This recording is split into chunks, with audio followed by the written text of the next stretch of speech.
అందరికీ నమస్కారం. ఇదేంటో తెలుసా అండి? అదే అండి, మన కిచెన్లో కూరగాయల తొక్కలు, పళ్ళ తొక్కలు అన్నీ వేస్ట్ వస్తూ ఉంటాయి కదండి. వాటన్నిటిని నేను ఒక వేస్ట్ డ్రమ్లో వేసి ఉంచానండి. డ్రమ్ కూడా చూపిస్తాను చూడండి. ఇదిగోండి, ఇలా ఈ డ్రమ్లో వేసి ఉంచానండి. దీంట్లో వేసి కింద ఒకటి బకెట్ పెట్టానండి. దీని మీద కింద దాని యొక్క వేస్ట్ వాటర్ దిగిని మొత్తం మొక్కలకు పోసానండి. కింద ఇలా పెట్టుకున్నాను ఇందులో ఇవన్నీ. ఇప్పుడు ఇలా పెట్టేస్తే ఈ తొక్కలు ఇందులో వేసినవి అన్నీ మధ్య మధ్యలో నీళ్లు చల్లుతూ ఉంటాం కదండి. ఆ తొక్కలు వేసాక ఒక లేయర్ కొంచెం మట్టేసి మళ్ళీ తొక్కలన్నీ వేసేసి మళ్ళీ కిచెన్ వేస్ట్ వేసి అలా లేయర్గా పెట్టానండి. ఇదంతా నిండిన తర్వాత బాగా కంపోస్ట్ అయింది అన్నాక ఇదిగోండి ఇలా ఒక పట్టా వేసేసి మొత్తం ఎండబెట్టానండి. దగ్గర ఒక 10 days 15 days అట్లా అవుతుందండి.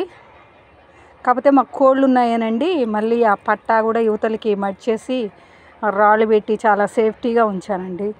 ఇప్పుడు ఇది ఇలా కంపోస్ట్ లాగా తయారైందండి. ఈ కంపోస్ట్ని ఇప్పుడు నేను విత్తనాలు పెట్టడానికని తీసానండి. అది మీకు చూపిద్దామని చెప్పేసి చూపిస్తున్నాను. ఇలా వేసుకున్నాను కదండి ఒక దాంట్లో. అది తీసుకెళ్ళి ఇప్పుడు విత్తనాలు పెడతాను. చూడండి ఏమేమి విత్తనాలు పెడతానో చూపిస్తాను. ఇదిగోండి, ఇప్పుడు ఇందులో కొన్ని తీగజాతి విత్తనాలు పెడదామనేది తీసుకొచ్చానండి.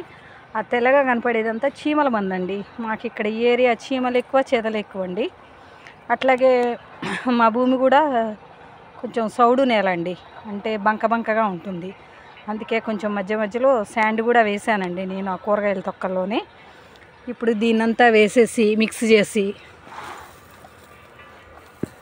ఇలా వేసండి, మొత్తం మిక్స్ చేసి విత్తనాలు పెడతానండి. ఆ విత్తనాలు కూడా చూపిస్తాను ఏమేమి పెడుతున్నానో.